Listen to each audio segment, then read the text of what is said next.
The shuttle doors opened with a hiss, and Lieutenant Marcus Hale stepped into the cavernous hangar of the Alliance War College.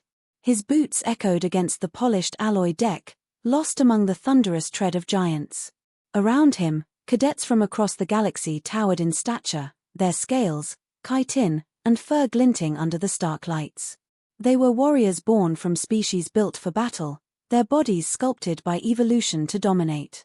Marcus, with his lean Terran frame and unremarkable height, might as well have been a child among titans. The first laugh came from a hulking reptilian with crimson scales. It was not cruel at first, more curious, as if he could not believe what he was seeing. But when others followed, deep, guttural chuckles from the ursine nomads, sharp clicking amusement from insectoid officers, the mockery spread like fire. They gestured at his narrow shoulders, at the softness of his skin, at the weight of his duffel that seemed to bow him more than any of them would allow. Words he didn't recognize at first became clear through the translation implants: runt, prey, weakling. Marcus ignored them. He had expected it. Terrans were new to the Alliance, and though Earth's diplomats spoke proudly of adaptability and endurance, warriors measured worth in stature, in bone density, in natural armor. Against that standard, Marcus was an error in uniform. Still, he held himself with clipped precision as he reported to his quarters, his posture rigid, his gaze fixed forward. He would not give them the satisfaction of seeing him rattle. The first week of training proved merciless. Physical drills were a spectacle of humiliation. Where the reptilians lifted boulders as if they were training weights, Marcus strained under half the load. On the running fields, the insectoids sprinted with 6 legs driving them in loping strides, while Marcus ran steady but fell behind. In combat sparring, he was thrown, pinned, or knocked aside before he could land a proper blow. Every failure was met with renewed laughter. But Marcus endured. He learned quickly, his eyes sharp in every exercise. He studied how the reptilians relied too heavily on brute strikes, how the ursine nomads committed to overpowering grapples, how the insectoids telegraphed their movements with nervous mandible clicks. He memorized weaknesses, filed them away. He wasn't winning matches, but he was learning predators. At night, while the others boasted of strength and victories, Marcus worked in silence. He dismantled the issued equipment to understand its limits, ran drills in empty corridors long after lights dimmed, and forced his body into grueling endurance routines. Pain was constant, but it was familiar. On Earth, survival had never been about strength alone. It had been about persistence, about refusing to quit when every muscle screamed surrender. One morning during close-quarter sparring, Marcus faced a scaled cadet twice his size. The creature's claws were blunted for training, but the strike it delivered would have gutted him in real battle. Marcus sidestepped, let momentum carry the reptilian forward, and used leverage to twist the arm. For a brief second, the larger cadet was off balance, vulnerable. Gasps rippled through the crowd. Yet the moment was fleeting. With a roar, the reptilian slammed him down hard enough to rattle his teeth. The observers burst into laughter once more. Flat on the mat, Marcus caught the eyes of the towering figure who had just entered the hall. The room fell silent as General Korvac approached. Even among giants, he loomed as something greater. His scales were obsidian ridges, his eyes twin embers burning with a predator's intensity. The Draktar were spoken of in hushed tones across the galaxy, a species that hunted not for food, but for mastery, that had risen to dominance through generations of ruthless survival. To see one in person was to feel the gaze of a force older than empires. Korvac's expression betrayed nothing as he watched Marcus climb unsteadily to his feet. He gave no attention to the jeering cadets, no reprimand, no praise. His silence was weight enough, pressing the air thin until even the boldest mockers looked away. Without a word, the general turned and strode from the hall, his presence lingering like the scent of blood on the wind. That evening, Marcus was summoned. The order was terse, stamped with Korvac's insignia. He followed the directions through shadowed corridors until he reached a chamber few cadets had ever seen. The walls were adorned with skeletal trophies of alien beasts, each skull etched with scars of the hunt. Weapons older than human civilization lined the racks, their edges still sharp. At the far end stood Korvac, silent, waiting. Marcus saluted stiffly. Lieutenant Hale reporting, sir. The predator studied him for a long moment, the kind of scrutiny that made every instinct scream to lower his eyes. But Marcus held his ground. Finally, Korvac spoke, his voice a gravelly growl that reverberated in Marcus' chest. They laugh at you. Marcus swallowed, but his reply was steady. Yes, General. They see prey. Yes, General. Korvac stepped closer, the weight of his presence as tangible as heat from a furnace. And what do you see? Marcus hesitated only a fraction. I see hunters who rely too much on the gifts of their birth. A flicker of something unreadable passed across Korvac's features, amusement, perhaps, or approval. The general's talons tapped once against the stone floor. Tomorrow, you will stand in the hunting arena. You will not face cadets. You will face prey that kills without laughter. Survive, and perhaps you will prove them wrong. The dismissal was final. Marcus saluted again, heart pounding as he left the chamber. For the first time since stepping foot on this world, the ridicule of his peers no longer weighed as heavily. A greater test loomed, one that could end him or reveal something none of them had considered. As the barracks dimmed and the giants drifted to sleep, Marcus lay awake, staring at the ceiling. He thought of Earth, of the hunters who had once brought down beasts larger than houses with nothing but sharpened sticks and relentless will. He thought of persistence hunts across sun-scorched plains, of predators who underestimated fragile prey only to be worn down mile by mile until collapse. Humanity's legacy was not strength of limb, but strength of will. Tomorrow, he would show them. If he lived, they would no longer laugh. And if he died, it would not be as prey, but as a hunter who had chosen his ground. The hunting arena was a hollow carved into stone, ancient and echoing with the weight of traditions Marcus barely understood. The air smelled of dust and dried blood, and the walls bore claw marks gouged deep into their surface. Cadets crowded the upper tiers, their laughter muted now, curiosity replacing mockery as they waited to see whether the fragile Terran would last more than a heartbeat. At the center, Marcus stood alone, stripped of his uniform save for light combat armor, a short blade in his hand that felt more symbolic than practical. From a balcony above, General Korvac watched in silence. His presence was enough to still the restless murmurs. With a guttural command, he signaled the gates to open. The creature that stalked into the arena was no cadet sparring partner but a predator bred for the hunt, its sinewed frame rippling beneath mottled hide, its jaws lined with serrated teeth. A beast meant to test survival, not strength. Marcus felt his pulse quicken. He knew he could not match its power, but power was not his weapon. He circled, light on his feet, watching the predator's movements with a hunter's patience. The creature lunged, claws flashing, and Marcus dove aside, rolling across the grit. The blade in his hand was too short to pierce its thick hide directly, so he used it sparingly, striking only to distract. Instead, he relied on endurance, forcing the predator to chase, to waste energy with each furious charge. Minutes stretched into what felt like hours. Sweat stung his eyes, his breath came ragged, yet he refused to slow. He baited the beast toward a section of broken stone, where footing betrayed its bulk. When it stumbled, Marcus struck not with brute force, but precision, driving the blade into the exposed joint of its leg before darting away. The roar of pain shook the walls. Blood darkened the ground. The cadets shouted in disbelief. None had expected the fragile Terran to last, much less wound the creature.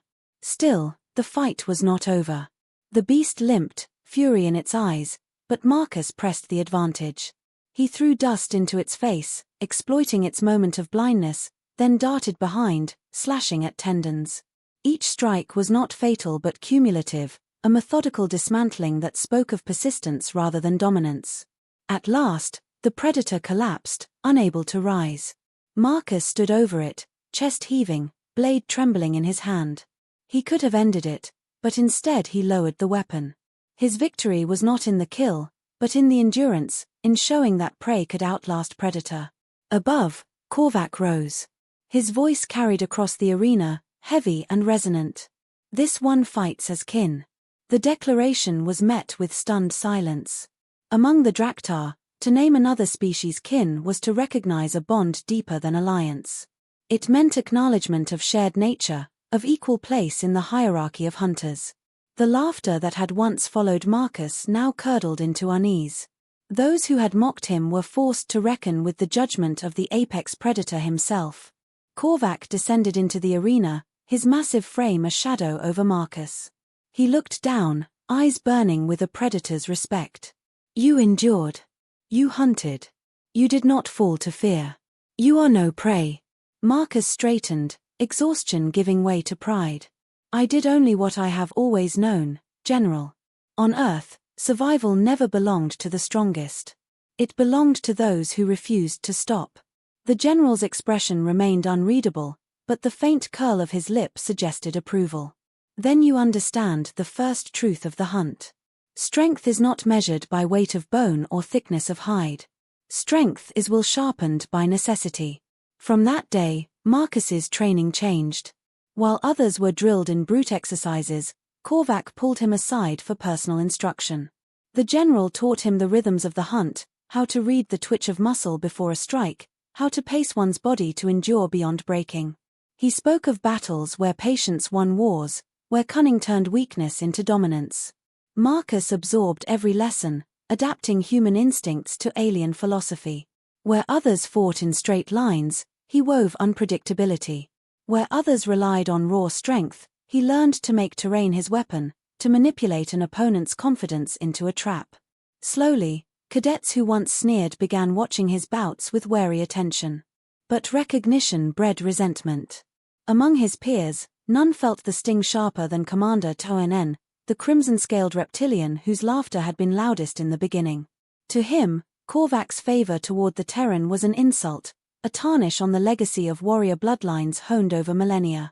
He made no effort to hide his disdain, his glares like knives across training grounds, his words dripping with contempt. During a war simulation exercise, Terran's hostility came to the fore. Cadets were divided into squads and tasked with capturing a fortified position. Marcus, given command of a small unit, quickly realized he was expected to fail. His squad consisted of outcasts, a timid insectoid, an ursine cadet recovering from injury, and a wiry reptilian runt too small to impress his kind. Terran, by contrast, commanded the strongest, the fastest, the most disciplined. Marcus studied the terrain instead of lamenting his lot. The fortified position lay in a canyon, with a single approach that favored brute assault. Terran predictably charged headlong, confident in overwhelming numbers. Marcus, knowing such arrogance could be turned, set traps along the canyon rim and split his squad into hidden flanking positions. When Terran's team entered the bottleneck, the ambush was sprung. Rocks tumbled down, scattering their formation, while Marcus and his misfits struck from the shadows. They did not overpower the enemy, they harried, confused, and retreated, only to strike again from another angle. By the time Terran forced his way into the fortress, his unit was depleted and demoralized. Meanwhile, Marcus slipped inside with his small team, using stealth and diversion to secure the objective. When the final horn sounded, it was his flag that flew over the stronghold. The silence that followed was heavy. Terran's face darkened with rage, his claws carving furrows into the ground. Yet Korvac's voice cut through, calm but absolute. Victory belongs not to the strongest arm, but to the cunning hunter.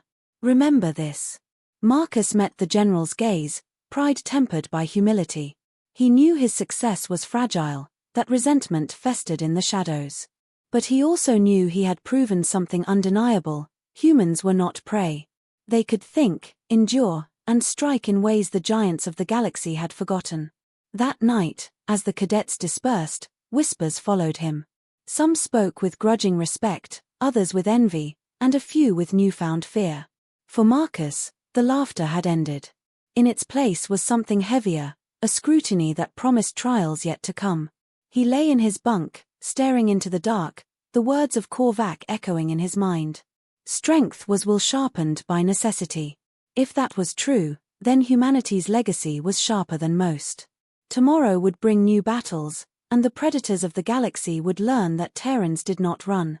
They endured, they adapted, and when the moment came, they hunted.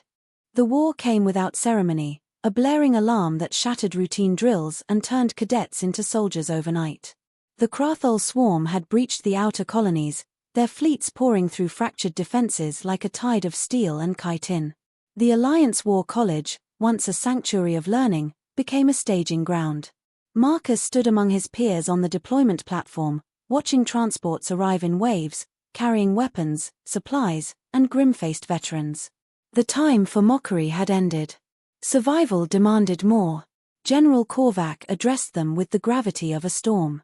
His voice carried across the assembly, warning of a foe that devoured worlds and stripped them to bone. The swarm's strength was endless numbers, driven by hive instinct, unburdened by fear. Against such hunger, brute force alone would fail. Cunning, patience, and endurance would decide who lived and who fell. Marcus listened, the words resonating like iron through his chest. He had lived that truth in the arena, now the galaxy demanded it on the battlefield. His assignment placed him on the frontier, at an outpost perched on the edge of contested space. The garrison was a ragged patchwork of species, veterans too wounded for the main front and cadets too green to be trusted elsewhere. Among them were familiar faces, some still bitter from the humiliation of training exercises, others uneasy but willing to follow the Terran whose name now carried whispers of respect.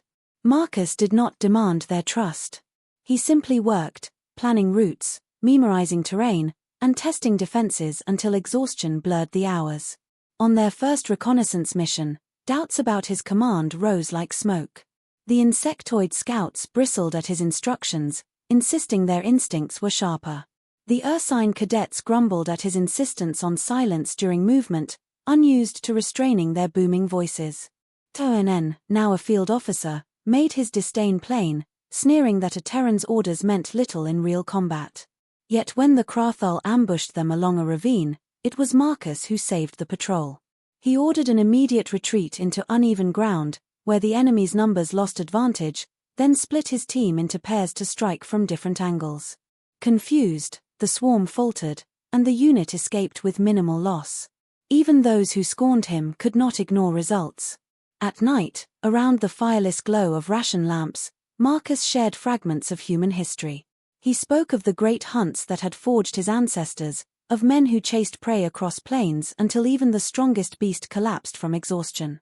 He told of wars fought not with overwhelming force, but with patience, ambush, and strategy. Some scoffed at the notion of fragile bipeds taking down creatures 10 times their size. Others listened with quiet awe, realizing that this small species had survived by refusing to accept the role of prey. Korvac visited the outpost often, not as a distant commander but as a shadow that observed every movement. He watched Marcus in silence, testing without words. When their eyes met across the camp, Marcus understood the unspoken challenge, prove not only to the others, but to himself, that he was worthy of being called kin. Terran's hostility festered, sharper with every success Marcus carved from chaos. On a joint mission, when both their squads were tasked with securing a forward supply line, Terran deliberately altered the plan, pushing ahead without coordination. The Krathul struck with merciless precision, their drones swarming the lead unit. Marcus rushed to salvage the disaster, using diversions and feints to pull pressure from Terran's team. The supplies were saved, but the cost was blood, and the loss weighed heavily. When accusations flew, Terran pointed a clawed finger at Marcus, claiming recklessness. Before the tribunal of officers, Korvac's judgment was swift. Recklessness lies not in cunning, but in arrogance that blinds one to unity. His burning gaze silenced Terran, though resentment simmered still. Marcus did not smile at the vindication. Victory in words meant little when soldiers lay buried. As the war deepened, Marcus's methods spread. Units began adopting ambush tactics, hit-and-run raids, and deceptive maneuvers once dismissed as cowardly. Where brute assaults faltered, human ingenuity thrived. Marcus became a figure whispered about not just among cadets, but among hardened veterans. Some called him the ghost of the frontier, a predator who struck unseen, who led his men through slaughter and emerged breathing. Yet triumph brought no peace. The Krathul adjusted with chilling speed, sending larger swarms, deploying heavier drones that chewed through defenses like fire through tinder. One evening, under a crimson sky, scouts reported the outpost surrounded. Hundreds of enemy signals blinked across the horizon. Escape was impossible. reinforcement days away. Fear hung heavy, even among seasoned warriors. Marcus studied the maps with a calm that belied the storm within. He traced lines through the canyons, marked choke points, and drew paths where smaller units could strike and vanish. When doubts rose, he answered not with bravado but with steady conviction. We can't match their numbers. We don't have to. We bleed them, break their rhythm, and make them think we are everywhere. His words spread through the ranks like fire catching tinder. Fear did not vanish, but it found purpose. On the eve of battle, Korvac appeared, silent as ever, his shadow falling across the war table. He placed a clawed hand on Marcus's shoulder, a weight that felt less like judgment and more like recognition. The hunt begins, he said, voice low enough only Marcus could hear. Lead as kin, or die as prey. The night air was thick with the screeches of the swarm. Marcus stood at the forefront of his soldiers, blade and rifle in hand, the weight of expectation pressing against his chest. He thought of Earth, of hunters who had outlasted lions and mammoths, of ancestors who had learned to turn weakness into weapon. He thought of Korvac, of the word kin, of the bond that had reshaped his place in the galaxy. The first wave of Krathul poured over the ridge, claws clattering, mandibles shrieking. Marcus raised his hand, signaling silence, then dropped it like a blade. Explosions rippled through the canyon, rocks collapsing, fire scattering the swarm into chaos. His soldiers struck from every shadow, retreating before numbers could engulf them. The battle became a rhythm, not of strength, but of endurance, of patience sharpened into steel. Through it all, Marcus moved with relentless purpose, his orders precise, his strikes cunning. Where fear threatened to break his soldiers, his voice steadied them. Where despair loomed, his presence cut through like light in the dark. The outpost did not fall that night. It endured, blooded but unbroken, because the Terran had shown them how predators truly fought. As dawn broke, the battlefield lay littered with shattered drones and broken bodies. The survivors gathered, weary but alive. Marcus stood among them, exhausted, his armor dented and his blade stained, but his eyes burned with the fire of a hunter who had proven his place.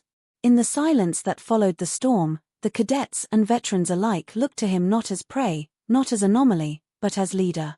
The second siege came like a storm breaking across a weakened dam. The Krathul did not skirmish this time, nor test defenses with probing strikes. They descended in full force, black waves of chitin and steel swarming the ridges, their shrieks echoing across the canyon like the screams of a dying world.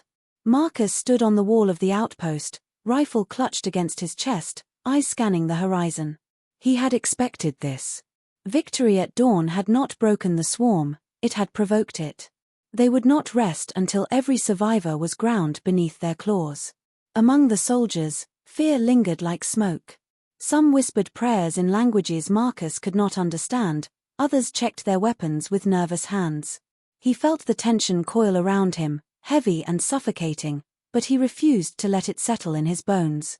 He turned to his unit, to faces bruised and weary, and spoke with quiet conviction. They think we are prey. Tonight we remind them what happens when prey learns to hunt. The words were simple, but they struck like steel against flint. Shoulders squared. Eyes hardened. Resolve spread like fire through dry grass. General Korvac arrived at dusk, striding through the camp with the calm of a predator certain of its ground. His gaze swept the defenses, then found Marcus. No words passed between them at first, only a silence thick with acknowledgement. Finally, Korvac rumbled, "The swarm has brought its broodlord. Cut off the head, and the body will falter." He pointed one clawed hand toward the mountains beyond, where signals on the scanners pulsed heavier than the rest. "This is your hunt." Marcus understood the weight of that command. The broodlord was no simple beast, but the mind behind the swarm's cohesion, the will that directed thousands of drones. Without it, chaos might scatter them. With it alive, the outpost would fall no matter how valiantly they fought. He nodded once, then gathered a strike team of those who had proven willing to follow him into the jaws of death. The group was small, an ursine veteran with scars across his muzzle, the wiry reptilian runt who had once been cast aside, and two insectoid cadets whose mandibles clicked in nervous anticipation.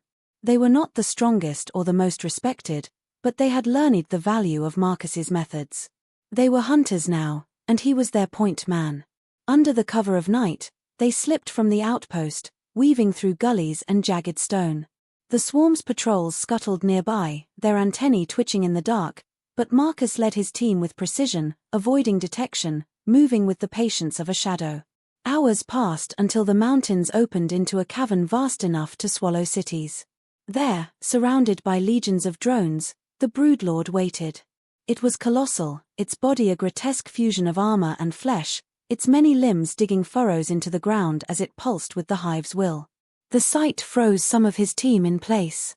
Even Marcus felt the weight of instinct pressing against him, every nerve screaming that no human should face such a creature. But instinct was not destiny. He drew a steady breath, recalling the hunts of his ancestors, recalling Korvac's words, and forced his body forward. They laid charges along the cavern walls, positioning explosives in narrow choke points. Marcus directed each movement with sharp clarity, his voice firm, his gestures exact. When the final trap was set, they lured the beast with noise and light, drawing its fury toward the prepared ground.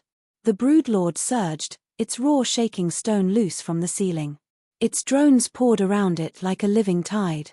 Marcus triggered the first set of charges, collapsing boulders into their path, scattering formations, thinning the tide. His team struck with hit-and-run precision, never lingering long enough to be surrounded, always retreating to terrain they had prepared. Yet even with traps sprung and ambushes executed, the broodlord pressed forward, relentless, its size and strength overwhelming every effort to contain it. When the last of the charges detonated, sealing the cavern behind them, Marcus realized the battle would end only in one of two ways, with the beast slain or with his bones among its trophies. He drew it deeper into the cavern, away from his team, forcing it to follow his every feint. He used the terrain ruthlessly, darting behind stone pillars, cutting shallow wounds into joints, each strike a whisper of defiance. The creature bellowed, rage mounting with every missed swipe, every small injury. At last, the chase brought them to a ledge above a chasm split deep into the mountain. Marcus stood his ground, lungs burning, muscles trembling, blade slick with dark ichor. The broodlord advanced, mandibles clattering, eyes burning with alien hunger. He thought then of Earth, of hunters who had driven mammoths into pits, who had outlasted lions until exhaustion claimed them. He thought of laughter in the halls of the academy, of the word kin spoken by a predator who had seen the truth in him. The broodlord lunged. Marcus sidestepped, driving his blade into a softened joint as he pivoted, momentum carrying the beast forward. With a final shove, he sent it stumbling off balance, its massive weight crashing against the weakened edge. The stone crumbled. The broodlord tumbled into the abyss, its shriek fading into silence as the ground swallowed it whole. For a long moment, Marcus stood alone on the ledge, chest heaving, the world eerily still. Then he staggered back, barely catching himself, and raised his eyes to the distant glow of the outpost beyond the mountains. The swarm faltered almost immediately, their cohesion broken, their assault collapsing into disarray. The defenders seized the moment, driving the enemy back with renewed ferocity. By dawn, the battlefield was theirs. When Marcus returned, battered and stained, the soldiers gathered in silence. No jeers, no doubts, only the heavy weight of recognition. General Korvac stepped forward, his shadow immense, his gaze burning with pride. He placed one clawed hand on Marcus's shoulder, the same gesture he had offered before, but now in front of all. His voice was thunder when he spoke. The Terran is no prey. He is hunter, kin of the Draktar, and predator among predators. The proclamation rolled through the ranks, leaving no room for laughter. Even Terran, his eyes dark with bitterness, could not deny the truth. The cadets who had once mocked Marcus now looked upon him with something closer to fear than respect. He had crossed a threshold none of them had expected. Marcus stood beneath their gaze, weary but unbowed. He did not revel in triumph. Instead, he thought of the long road still ahead, of wars yet to come, of the truth that strength was not size, not armor, not claws, but the will to endure and strike when it mattered most. Humanity had been underestimated, dismissed as fragile and weak, but the galaxy would not make that mistake again. As the sun rose over the battlefield, its light catching on battered armor and broken weapons, Marcus lifted his eyes to the horizon. He was small among giants, fragile by every measure of flesh and bone, but his place was no longer questioned. He was kin to predators, a hunter forged in struggle, and the laughter that had once followed him was gone forever.